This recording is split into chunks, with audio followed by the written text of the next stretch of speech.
কলকাতার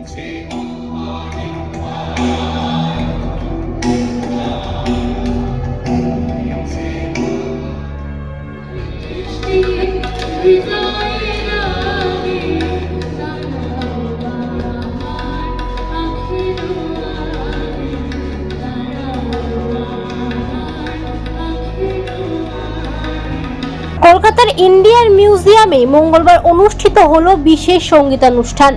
বিশিষ্ট রবীন্দ্রসঙ্গীত শিল্পী ডক্টর আনন্দ গুপ্তা এবং দক্ষিণায়ন ইউকের উদ্যোগে আয়োজিত এই অনুষ্ঠান লন্ডন এবং কলকাতার শিল্পীরা রবীন্দ্রনাথের পুজো পর্যায়ের একাধিক গান পরিবেশন করেন।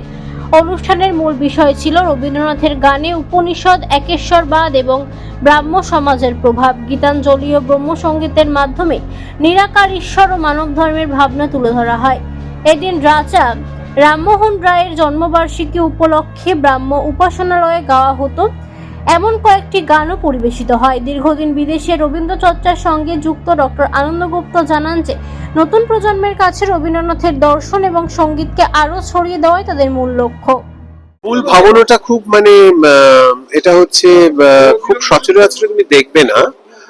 উপনিষদ যে আমাদের মণিকোঠায় তোলা থাকে, যেগুলোতে ধুলো জমে যায় আলমারির ওপরে, সেই উপনিষদকে ঘেঁটে তাদের যে বিভিন্ন স্তর রয়েছে, বিভিন্ন অংশ রয়েছে, সেটা গুরুদেবকে কিভাবে এফেক্ট করেছিল, কিভাবে প্রভাবিত করেছিল, শুধু ব্রাহ্ম ধর্ম হিসেবে নয়, গুরুদেব জীবনের চলা যেটা, সেটার জন্য গুরুদেবকে ভীষণভাবে সেটা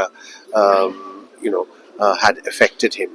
তো সেই জন্য এই জীবনের যাত্রায় আমি বলবো যে আমাদের রবীন্দ্রনাথের গানগুলোকে মনে রাখতে হবে, সেই গানে কি বলা হয় সেটা মনে রাখতে হবে, এবং উপনিষদ কি বলেছে সেগুলো তো সবসময় আমাদের মনে থাকবে না।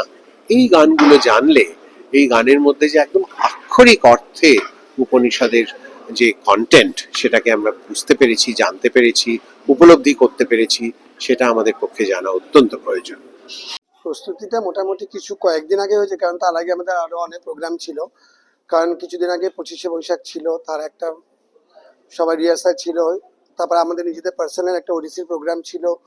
তো আশা করি সবকটা পার্ট হয়েছে বলে, বাট আমরা এটা মোটামুটি 10 দিনের মতন রিহার্সাল করেছি।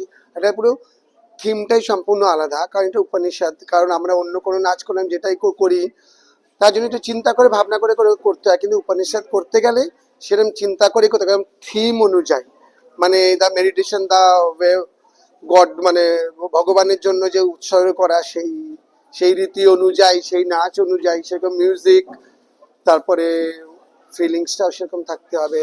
যেরকম ওরা সবাই মন্দিরা নিয়েছে, তারপর চামর নিয়েছে, ধূপ প্রদীপ, এগুলো যেগুলো উপনিষদকে যেরকম ভাবে আমরা সম্মান জানানো হয়, তো সেই অনুযায়ী যতটুকু সম্ভব করার চেষ্টা করা হয়েছে।